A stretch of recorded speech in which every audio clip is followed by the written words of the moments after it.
Rav Yaakov Poultorak est né à Paris en 1930. Alors qu'il était brillant, c'était un garçon d'une très grande intelligence. Il décide de se consacrer à la Torah. À l'âge de 19 ans, il va étudier à Gateshead. Là-bas, il va rencontrer le Rav Shlamé, Badel Echaim Tovim. Aujourd'hui, c'est le doyen des Dayanim français. Le Rav Poultorak a étudié auprès du Rav Lupian, du Rav Gourevitch, qui était ses maîtres, le Rav Moshe Schwab. Mis à part ses études rabbiniques qu'il a suivies, il a essayé d'étudier la chimie. Il était chimiste. Cette chose-là lui a apporté plus tard un outil exceptionnel. Lorsqu'il se retrouvait à gérer les dossiers de cacheroute, en tant que chimiste, il avait des avis très clairs. Il pouvait effectivement comprendre le système des usines, comprendre les acheminements de tous les produits de cacheroute. Cet élément-là lui a été d'une très grande aide. Vraiment, c'était un homme qui était très très savant, très sage, très proche de tout un chacun, et effectivement, il avait des qualités exceptionnelles. Et c'était un peu difficile à avoir même un beurre cachère. Il faut savoir que ce Rav Poultorak est à l'initiative de la fabrication du premier Beaujolais. Il s'est spécialisé dans le domaine du châtenez. En Angleterre, là-bas, il a étudié. Il a même étudié la Mila. Il a été un Moël pendant longtemps. Il faisait ça sans en tirer profit. Il faisait ça parce qu'il se rendait compte de la mitzvah de faire entrer des enfants d'Israël sous le joug d'Abraham.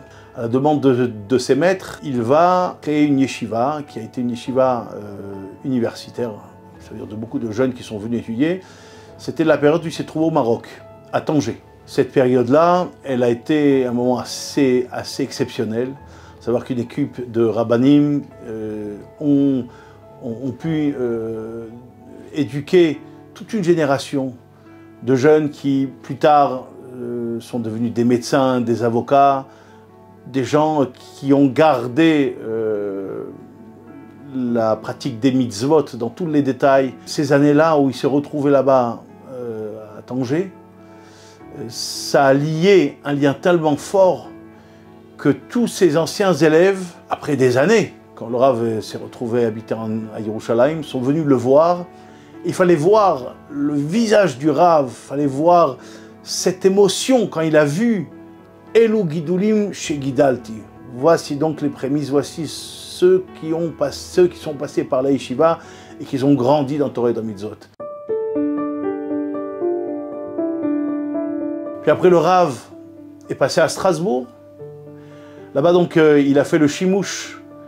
Il a passé la pratique du monde de la Dayanout auprès d'un des grands maîtres de la Dayanout française, qui est le Rav Avram David Horowitz, qui était le Dayan de Strasbourg. Là-bas, il a suivi l'étude des Gittin, tout le process pour les conversions, pour le statut personnel, pour la judaïcité. Ça a été pour lui, cet outil, ça a été ce qu'on appelle le shimouch. Comme on dit, Gadol Shimusha Yoter Milimuda, plus grand que la pratique que l'étude en soi. Parce que grâce à cette pratique-là, ça lui donnait la possibilité de pouvoir prendre ce poste qui plus tard a été celui de Av Beddin, du Beddin de Lyon, et puis après Av Beddin du Yichud HaRabbanim de France.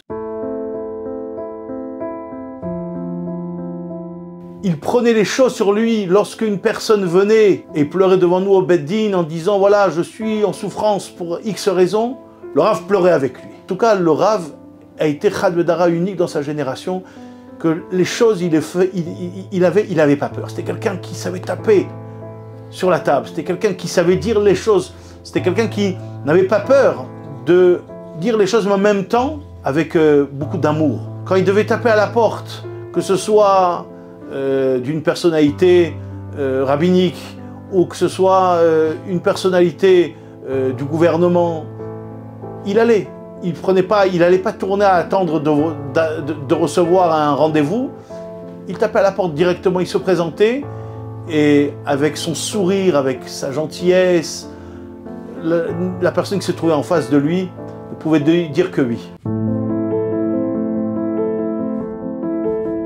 Donc Rav Poultorak se retrouve habite à Nice, où il prend la communauté Ashkenaz, qui se trouvait à la rue Blacas. C'est dans cette communauté-là qu'il commence ses débuts de sa carrière rabbinique. Et là, en 1972, on lui propose le poste de Rav et de Dayan de la ville de Lyon. Lyon et le Rhône-Alpes, bien sûr. C'est le Rav Bitton, quelques années après que le Rav Bitton ait mis en place aussi le Beit Din de Marseille, il parle au Rav Poultera qui lui dit « C'est maintenant à votre tour de créer le Beit Din à Lyon ».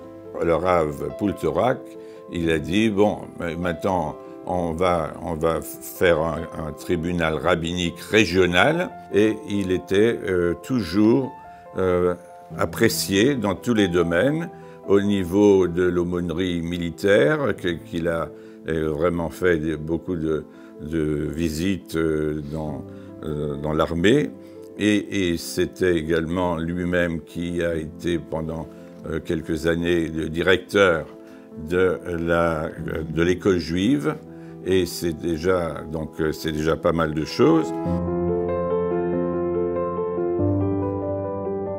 Les nécessités d'avoir des mikvaot, et c'est lui qui était le conseiller, au moins pour une dizaine dans les différentes synagogues de l'agglomération.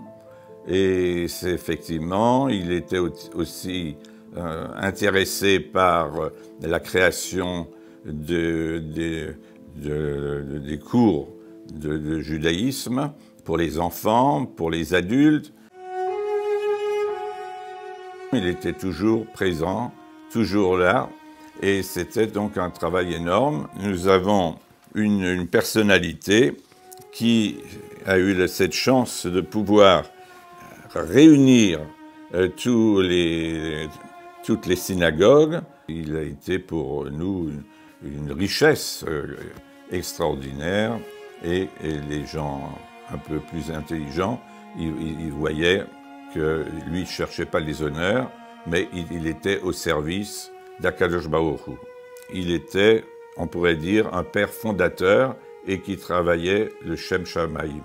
Un exemple extraordinaire, toujours avec son épouse, et avec 120 ans on lui souhaite, et que son épouse était à ses côtés en Israël.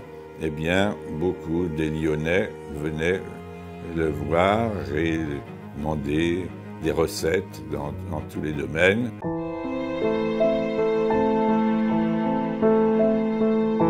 Lorsque le Rav a commencé à avoir ses problèmes de santé, je trouvais donc qu'il avait des problèmes au niveau donc de la respiration. Et je me suis retrouvé sur son lit d'hôpital avant qu'on décide de le faire voyager en France, parce qu'on pensait qu'en France, il pourrait avoir un meilleur traitement.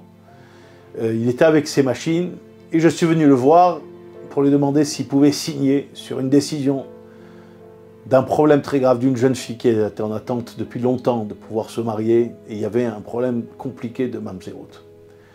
Et je lui ai dit que j'ai, Baruch Hashem, réussi à obtenir l'aval des grands d'Israël, et je lui ai demandé au Rav, je lui ai dit voilà, on a besoin que vous signiez aussi. Et il m'a dit, je vous laisse maintenant, à vous de continuer, je vous laisse maintenant cette charge, bien sûr je signe avec vous, et je serai avec vous. Le Rav est décédé, effectivement, quelques jours après.